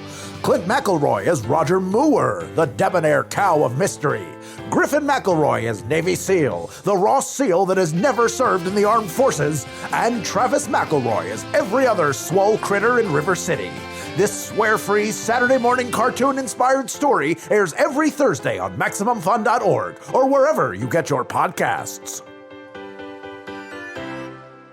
I'm Emily Fleming. And I'm Jordan Morris. We're real comedy writers. And real friends. And real fucking cheapskates. We say, why subscribe to expensive streaming services when you could stream tons of insane movies online for free? As long as you're fine with 25 randomly inserted super loud car insurance commercials. On our new podcast, Free with Ads, we review streaming movies from the darkest corner of the internet's bargain bin. From the good to the weird to the holy shit, look at Jean-Claude Van Damme's big old butt. Free with Ads, a free podcast about free movies that's worth the price of admission. Every Tuesday on MaximumFun.org or your favorite pod spot. Hey, you know what? We've got a sponsor this week, and that sponsor is named Factor. And, you know, I love what they're putting down here in the ad copy because I'm a guy with a lot of sweaters. And Factor reminds us that sweater weather is here, and it pairs perfectly with savory fall foods. When you're having a sweater, when you're having a sweater on your body, down on a sweater because you're a moth. You want to have some savory fall foods, and Factor's fresh, never frozen meals pair perfectly with your busy fall schedule. And you know what? For whatever reason, and I know the reason, I just have a bunch of like Halloween-loving freak friends, and also we've got Flop TV going on. October is always filled with stuff. Yeah, Dan's swamped, guys. Always, Yeah. I mean, Stuffed like a cornucopia on a Thanksgiving table. So if you don't have a lot of time, Oh, but that's in November. Sorry. Still the fall. you can have a cornucopia anytime. Yeah. It doesn't just Why have to not? be in Movember. When it comes to meals, everyone wants the same thing: options. That's why Factor offers 35 wholesome meals every week. So you'll always find something you love that suits your lifestyle, from easy breakfasts and That's smoothies. a lot of meals for 1 week. That's 5 meals a day. You should not Well, be I eating that think- many meals. Perhaps it's for a family, you know? I mean, I think that's the options of meals. Perhaps too. it's none of your business, options. Elliot. That's true. You know what? Yeah. I shouldn't be And meal you shouldn't shaming. argue with Policing the other sponsor. people's food habits. Thank Yeah. you. From Okay, easy fair point, breakfasts fair and smoothies to delectable even midnight snacks, Factor has over 60 plus add-ons. There's no prep, no mess, just delicious meals that feature premium ingredients like filet mignon. You like that? You like that, Elliot? Filet mignon, Yeah, protein. I do. power. shrimp, shrimp. I like that also. Shrimp's great. And blackened salmon delivered right to your door. Sounds good. Ready in just 2 minutes. You'll savor every last bite. I've had some of these factor meals. I, unlike Elliot, love to cook, but also, like Elliot, sometimes maybe I don't want to cook. Just because you love something doesn't mean you want to do it all the time. And Factor Meals is a great option. These meals were delicious. I enjoyed them. So if you want to enjoy them too, you can go to factormeals.com/flop50 and use code FLOP50 to get 50% off your first box and 20% off your next month. That is code FLOP50 at factormeals.com/flop50 to get 50% off your first box plus 20% off your next month. Is Factor brought to you by the same people who made Fear Factor? Because I wouldn't need that. No. No. This is nothing to be afraid of. I think I've told the story before about how I didn't get to eat too many of our Factor meals because my wife kept taking them to work for lunch. Mm. I'd be like, I'll have this today. Oh, it's gone. Oh, I took that for lunch. She liked them. Mm-hmm. Yeah. So Elliot had to eat sawdust. Yeah. Luckily, I had to make my own pemmican and get old lifesavers. Yeah. I have a little plug to do now that we're in the plug section. Oh. If you are listening to this, you still have a little bit of time to go support Jiggle Studio, a studio gym space opening here in Brooklyn, New York, that my wife and I are opening with some friends. This is our first time branching out from just doing bars. Instead, we're doing a workout space that's going to be classes like yoga, Pilates. There's going to be burlesque class, dance classes, and then Charlene's patented hangover helper class. It's a ton of fun. She's patented. If I say it on a podcast, it's patented, right? Yeah. Just take that class, put it in an envelope, mail it to yourself. That'll be Thank you. That's what I'm doing right now. Elliot. If you get a chance, head over to Kickstarter and look up Open Jiggle Studios, and you can learn all about it. There's plenty of cool merch. You can sign up in advance for classes if you live in the area. And you can help our dream come true. The Kickstarter is going really well so far, and we're pleased with all the great support. So thanks, and open our gym, please, Jiggle Studio. I also want to make sure people remember that, as Dan mentioned, we are still doing Flop TV Season 2. It's going on right now for 6 months from September through February. The first Saturday of each month, we are live streaming a 1-hour kind of TV version of the Flophouse, and then that video gets archived and you can watch it whenever you want if you have a ticket to it. It's the first Saturday in every month. The next episode we're doing will be November 2nd when we're talking Caddyshack 2, because this season is all about sequels. We had a lot of fun with RoboCop 2, had a lot of fun with Break-In 2. We are ready to be hurt, to not feel good after watching Caddyshack 2. But the theme song says, "I'm all right."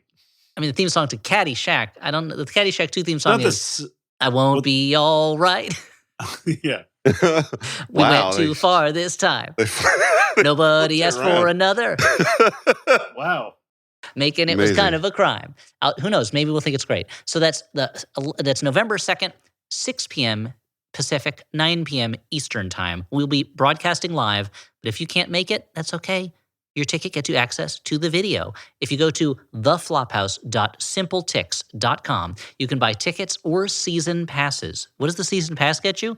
We'll get you 5 shows for the price of 6, and it means you have access to all these videos. You can watch them at your leisure through the end of February when the videos will be going back into the Flophouse vault. You said 5 shows for the price of 6. Did I? Yeah. I'm sorry, that's 6 shows for the price of 5.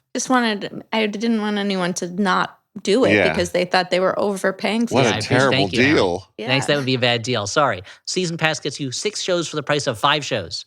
It's like an extra. So go to theflophouse.simpletix.com to watch Flop TV Season 2. We've been having so much fun with it.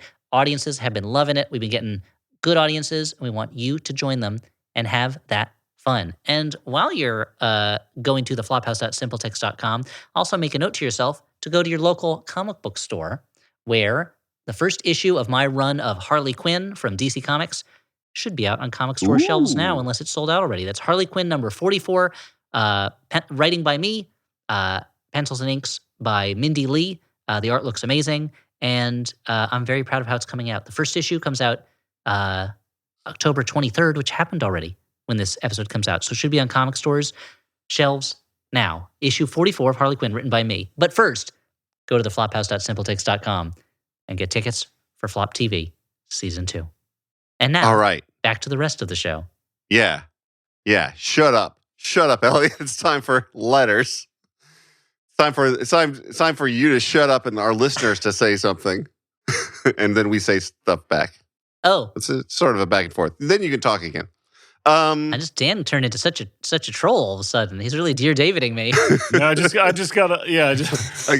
a Twitter message from Dear David. He says he's following you now. I got inhabited by a ghost. This first letter is from Ben, who writes, Gentle the Ben. rat? Yeah.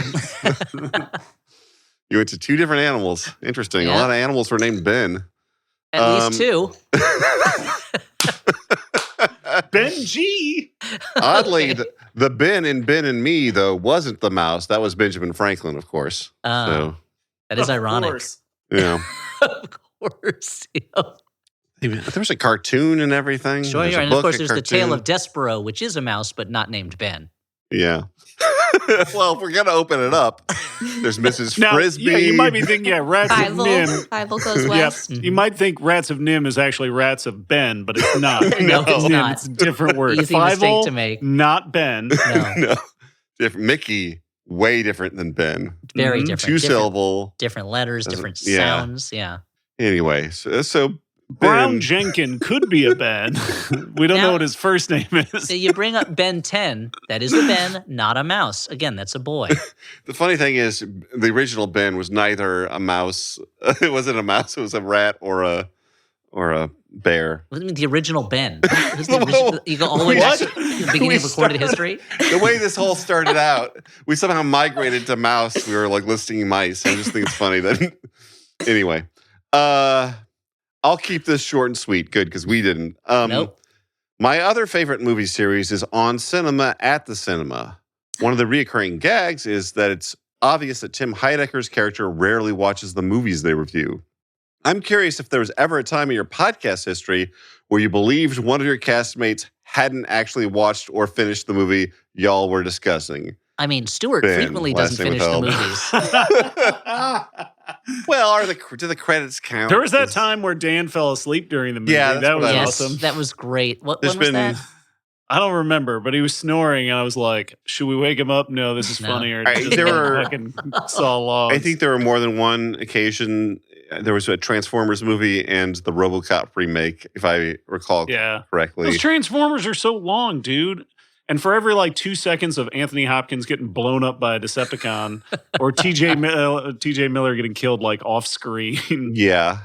I mean, You got to sit through a character explaining the laws about statutory rape so that it's okay. He doesn't get arrested for having an underage girlfriend. Something that it's weird to have in a blockbuster science fiction action yeah, that movie. it was a weird part of that does movie. happen. Yeah, it's not a joke. That's an actual part of the movie. That happens. That happens. Which one Or was that Was plot point when those two little robots were like, "Yeah, we can't read," and I'm like, That's right. Well, at least one of those times I think I was sick, so that mitigates it a little bit. This is, Sure, of course. it's less fun to do the show this way than back when we could watch the movie all at the same time together. Like, that's the most fun way to obviously watch a bad movie. But I guess the one advantage is that should I fall asleep, I then feel an obligation to go back and actually watch the movie rather than if we're all watching it together, we're just like, we're not going to go back and let Dan watch the rest of this movie. We're just going to barrel ahead and Dan will be surprised to learn what happened after he "Yeah, that's shuffled off true." to Dreamland. I don't know why I'm talking about myself in the third person so much, but I don't think I have other suspicions though about you guys. No? Not related to the podcast. Yeah. No. Okay. All right. Well, moving on then. This letter is from Jared, who writes, "Dear Peaches." What's Hallie do? Hallie whispered Kushner as if she was afraid saying his name out loud he would appear in the room. Summon him. Okay. Well, we got two questions here. They're both short and sweet. Dear Peaches, do you think Slimer has a smell? I always assumed ectoplasm was odorless, but surely all those hot dogs have some effect. Gotta smell like hot dogs, right? If he's lucky. If he's lucky, he smells like hot dogs. And his original name was Onion Head. So do you think he smells like onions because of that? Or do you think it was just... What? That was the name of the puppet, was Onion Head. He wasn't named Slimer until, the animated show? Dan's pulling out all his first date information over here. Well, I'm looking at Elliot for help, and he's giving me none. You think that the man who's in charge of a Ghostbusters property would know something about Ghostbusters? What is Yeah, if it's, anyway. I know on-screen canon. I don't know behind-the-scenes nicknames, But I do assume that Slimer smells like John Belushi, since Slimer is somewhat based on the idea of John Belushi. Yeah. Oh, so you do know some trivia about Slimer. The idea of John, based on the idea of based John on the Belushi. vibe. Okay, well, we can move on to the second question, which will hopefully prove less contentious. No, well, I will go on the record saying, yes, I do think ghosts smell, but continue. Also, why do old comics show someone wearing a barrel to signify they're broke? Wouldn't a barrel cost more than clothes? Sorry if these questions are too emotional for the show. Well, the first one, actually. Yeah, I think it's... I'm worried about this next one. I mean, I assume that these are barrels, from a time when barrels were used more frequently, and these are discarded barrels. That's what I was going to say. There was a time when it was a lot easier to get your hands on a waste barrel. These aren't crate and barrel. No. Yeah, those would be expensive. This was back people were when still shipping. barrel rights were spread out across the ground. You couldn't throw a stone without hitting a barrel right. Yeah, exactly. And they'd be mad you were wearing one because that's a barrel wrong. That's not how you're supposed to use that barrel. But I think it is from a time when things were shipped in wood more often than they are now. Now, the suspenders you used to suspend that barrel over yourself, you have to pay for those. That's the problem.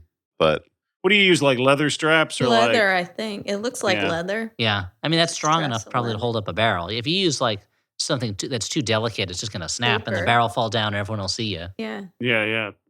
if it's elastic, though, you get to go woo, woo. That's when true. the barrel Yeah. zooms up and down on you. Or get Stregonona to give you some of her fucking spaghetti. To make the straps out of? Yes. Well, spaghetti straps, Elliot. That is right. Thank you, Dan. I forgot spaghetti strap dresses started with actual spaghetti. That's true, yeah. Motto. Back when Stregonona chic was all the rage in Paris, yeah.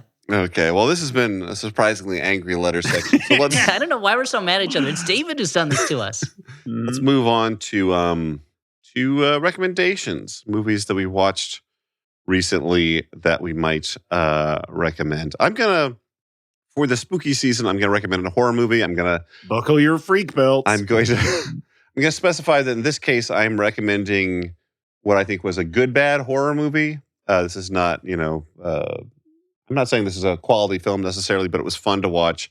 I watched Flesh Eater from 1988, a movie that was written and directed and kind of stars the guy who was the original cemetery ghoul in Night of the Living Dead, the one that appears after he says, "They're coming to get you, Barbara."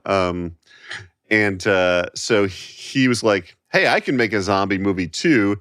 And he also is in this zombie movie as, I guess, the same ghoul. Oh, cool. In the movie, in a lot of ways. Not cool, ghoul. Oh, okay. That makes sense.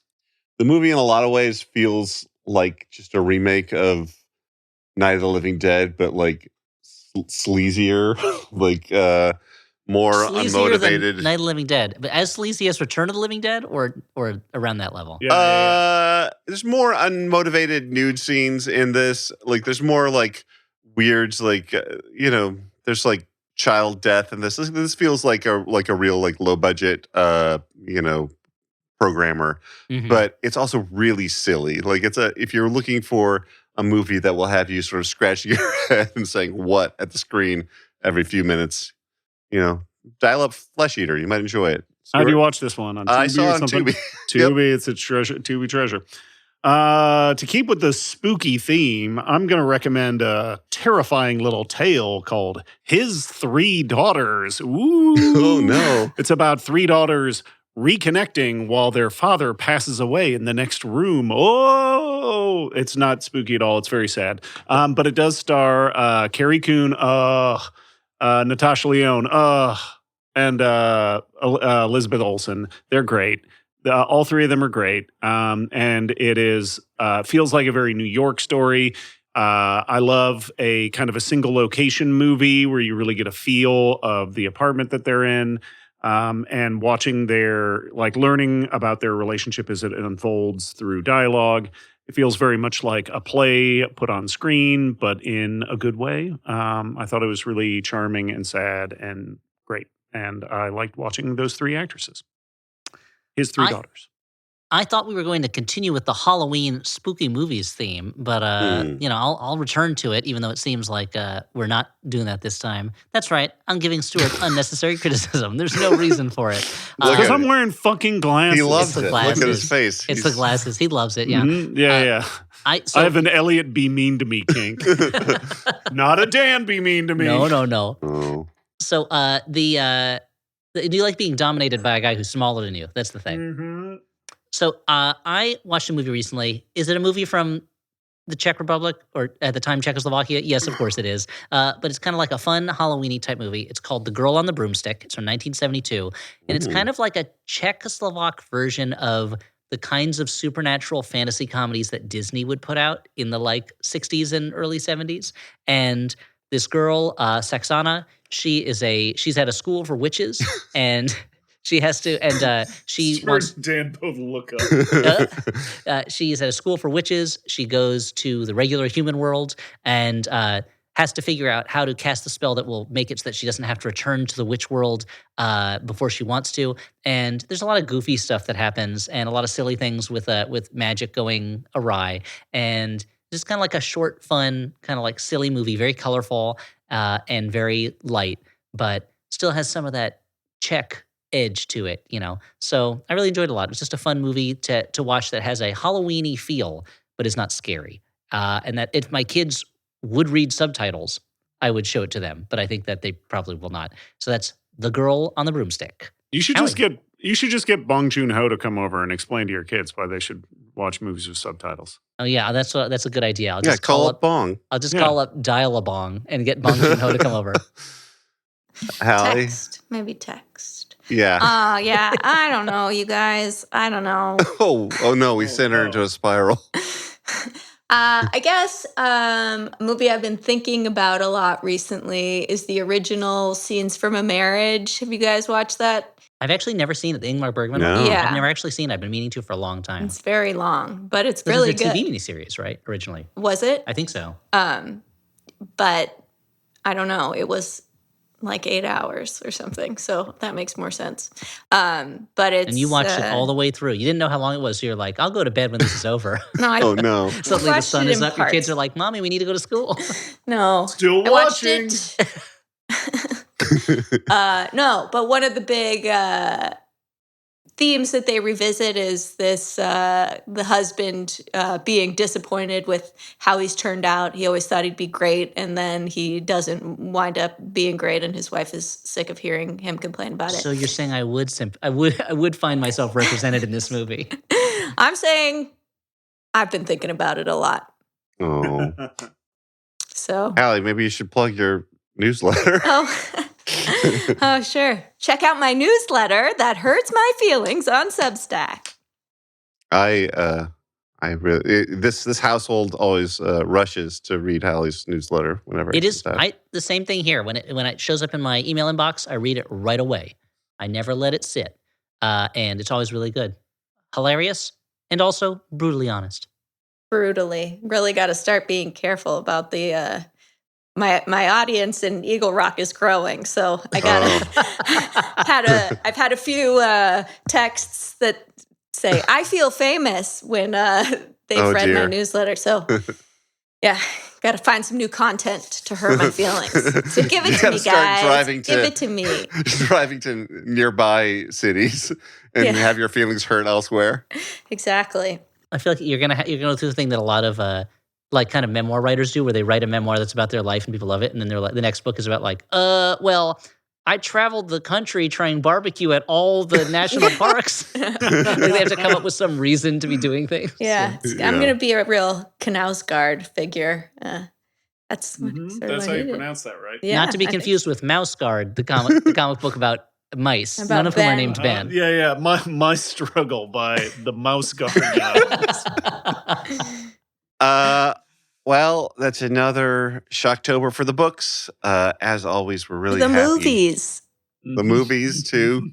We're always happy that Hallie Hallie turned and smiled at me like, and you see what I did? The energy always is great with Hallie here. Thanks for having me, guys. I always love to be here. Yay. What do I say at the end here? I say thank you to Maximum Fun. Do that. Thanks to our network, Maximum Fun. Our network.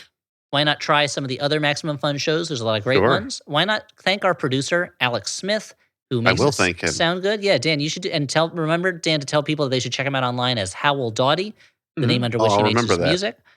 He has a new album out now, which is called I Need Some Help, right? Mm-hmm. Okay, Dan, you should tell them about that. You might mention that. It's great. Another thing you should probably mention is that if people like this show, why not give us a review on wherever you listen to podcasts? That'd be a great thing to do. A positive review would really help us spread the word about the show. Or, you know what? Like, hey, tell one person in real life meat space that you think might enjoy this thing. Hey, I love this podcast. Maybe you'd like it as well. If everyone did that, only a small fraction of people would actually listen to that advice, but that's still a lot. So thank you if you do that. If only 1% of all the people in the world listen to this show, that's still hundreds of millions of people, right? Or like tens of millions of people. Astounding. Yeah. It's a lot of pressure. I'd have to get better at it. I'd have to be a little funnier, right? Yeah. We'd all have to really be step funnier up our and better. game. Yeah. You know what? Don't tell anybody about this show. No. No, do I rely on it? Anyway, this has been great. For the Flophouse, I've been Dan McCoy. Yeah, I've been Stuart Wellington. I've been Elliot Kalin saying see you at the next episode of Flop TV. And I've been Hallie Haglund. Okay. Bye. Ooh. It's a ghost at the end.